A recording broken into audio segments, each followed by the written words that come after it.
নমস্কাৰ মৰমৰ ছাত্ৰ ছাত্ৰীসকল, আশা কৰোঁ সকলোৱে ভালে আছা।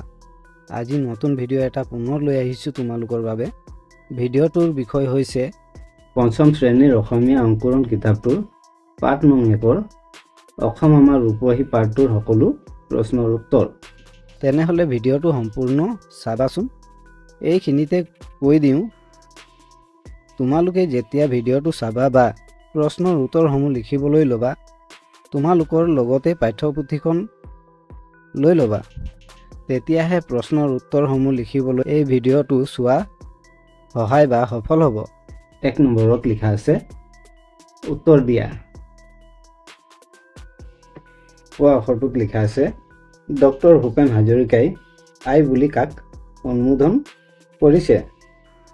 উত্তৰ হৈছে ডক্টৰ ভূপেন হাজৰিকাই আই বুলি অসম দেশক অনুমোদন কৰিছে। খোৱা আখৰটোত লিখা আছে ডক্টৰ ভূপেন হাজৰিকাই মাঘ মাহত কি আদৰাৰ কথা কৈছে?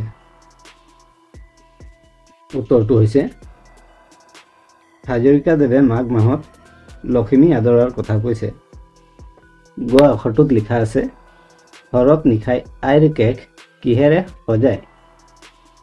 উত্তৰটো হৈছে তৰাৰে সজায়। ঘ আখৰটোত লিখা আছে পাহাৰ ভৈয়ামৰ মিলন হেতু কিহে গঢ়ে? উত্তৰটো হৈছে পাহাৰ ভৈয়ামৰ মিলন হেতু ৰামধেনুৰ দৰে ভাষাৰ মৰমবোৰে গঢ়ে। গ আখৰটোত লিখা আছে ডক্টৰ ভূপেন হাজৰিকাই ক'ত মৃত্যুবৰণ কৰিবলৈ ইচ্ছা প্ৰকাশ কৰিছে? উত্তৰটো হৈছে ডক্টৰ ভূপেন হাজৰিকাই অসম দেশতেই মৃত্যুবৰণ কৰিবলৈ ইচ্ছা প্ৰকাশ কৰিছে। প্ৰথম ছ আখৰটোত লিখা আছে এই গীতটিত গীতিকাৰে ডক্টৰ ভূপেন হাজৰিকাই সূৰ্য উঠা দেশ বুলি কোনখন দেশক বুজাইছে? উত্তৰ হৈছে এই গীতটিত গীতিকাৰ ডক্টৰ ভূপেন হাজৰিকাই সূৰ্য উঠা দেশ মানে অসম দেশক বুজাইছে। দ্বিতীয় ছ আখৰটোত কি লিখা আছে? দ্বিতীয় ছ আখৰটোত লিখা আছে গীতিকাৰ ভূপেন হাজৰিকাই গোটেই জীৱন বিচাৰিলেও অসমৰ দৰে আন ক'তো কি নোপোৱাৰ কথা কৈছে। এইখিনিতে ক'ব বিচাৰোঁ যে তোমালোকে যদি আমাৰ চেনেলটোত নতুন আহিছা তেনেহ'লে চেনেলটো ছাবস্ক্ৰাইব কৰি ল'বা আৰু বেলৰ আইকনটো ক্লিক কৰি ল'বা। তেতিয়াহে এনেধৰণৰ ভিডিঅ'বোৰৰ ন'টিফিকেশ্যন তোমালোকে প্ৰথমে পাবা, ঠিক আছে? আৰু ফেচবুকত চাই আছা তেনেহ'লে ফেচবুকৰ পেজটো ফ'ল' কৰি ল'বা। আৰু ভিডিঅ'টো যদি তোমাৰ চাই পিনে সহায় হৈছে তেনেহ'লে লাইক এটা আৰু কমেণ্ট এটা ধুনীয়াকৈ কৰি দিবা, ঠিক আছে? উত্তৰ হৈছে গীতিকাৰ ভূপেন হাজৰিকাই গোটেই জীৱন বিচাৰিলেও অসমৰ দৰে ৰসাল মাটি ক'তো নাপায় বুলি কৈছে। 2 নম্বৰত লিখা আছে ডক্টৰ ভূপেন হাজৰিকাই অসমৰ পৰিৱেশ কেনেকুৱা বুলি কৈছে? উত্তৰ হৈছে হাজৰিকাদেৱে অসম আমাৰ ৰূপহী কবিতাটিত অসমৰ প্ৰাকৃতিক পৰিৱেশৰ এক সুন্দৰ বৰ্ণনা দাঙি ধৰিছে।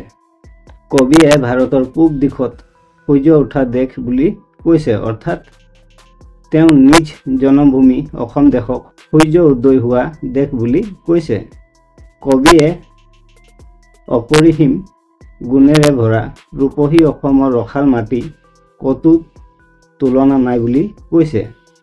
চিৰ বিনন্দীয়া সেউজ পৰিৱেশৰ গৰাকী মাঘত গোটেই অসমখনে যেন সোণেৰে লখিমী আদৰে, হৰত নিশাৰ তৰাবোৰে যেন আইৰে কেক সজায় বুলি কৈছে।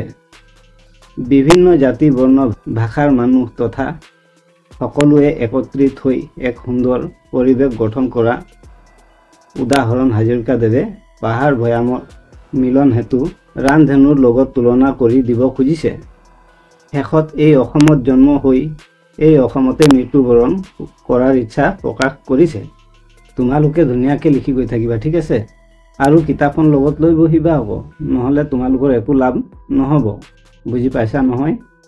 3 নম্বৰত লিখা আছে দলত আলোচনা কৰি বহলাই লিখা। কোৱা আখৰটোত লিখা আছে ৰামধেনু কি আৰু ৰামধেনুৰ দৰে পাহাৰ ভৈয়াম একে কৰা মানে কি?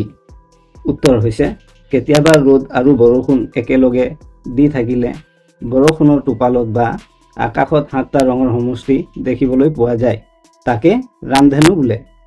কবিয়ে অসমৰ বিচিত্ৰাৰ মাজত একতাৰ কথা ক'ব গৈ ৰামধেনুৰ দৰে পাহাৰ ভৈয়াম একে কৰাৰ কথা কৈছে। অথবা অসমৰ মানুহৰ মিলা প্ৰীতিৰ কথা ক'ব গৈ কবিয়ে ৰামধেনুৰ দৰে পাহাৰ ভৈয়াম একে কৰাৰ কথা কৈছে। তোমালোকে যদি বুজি নোপোৱা তেনেহ'লে কমেণ্ট কৰি জনাবা দেই। খ আখৰটোত লিখা আছে লোহিত মানে কি? ইয়াৰ বহল পাৰকীয় গীতিকাৰে প্ৰণিপাত জনাইছে।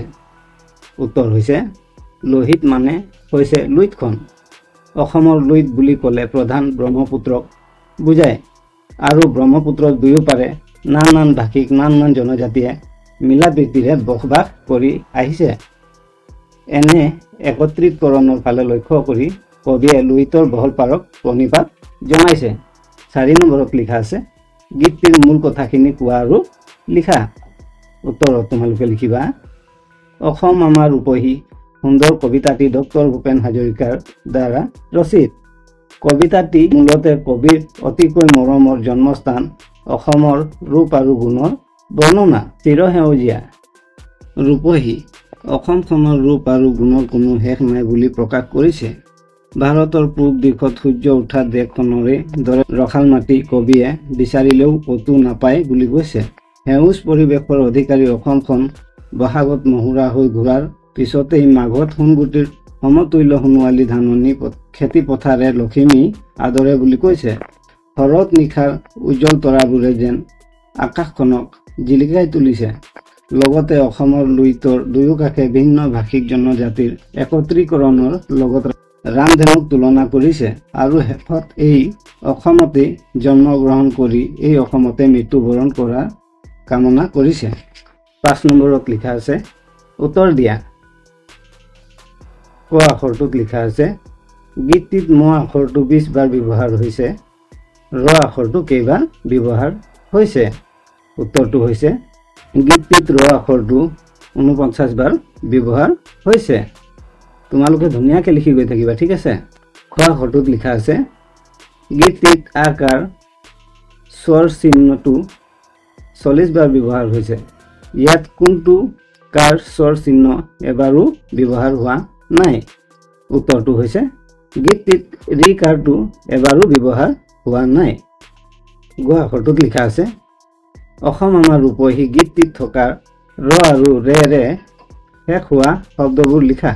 উত্তৰটো হৈছে ৰ আখৰে শেষ হোৱা শব্দ হ'ল আমাৰ, দেশৰ, তোমাৰ, দিশৰ, সোণৰ, চিৰৰ, ভাষাৰ, মধুৰ, পাহাৰ আৰু ৰূপৰ। এইবোৰ হৈছে ৰ আখৰে শেষ হোৱা শব্দ। আৰু ৰে আখৰেৰে শেষ হোৱা শব্দ হৈছে ঘূৰে, তৰাৰে, আমাৰে, হাতেৰে, আইৰে, আদৰে, আমাৰে, ভাৰতৰে, লোহিতৰে, মৰমবোৰে। এইবোৰ হৈছে ৰে আখৰে শেষ হোৱা শব্দ। এতিয়া মই ভাবোঁ তোমালোকৰ নিশ্চয় সহায় হৈছে বুলি। আৰু এই ভিডিঅ'টো চোৱাৰ বাবে ধন্যবাদ।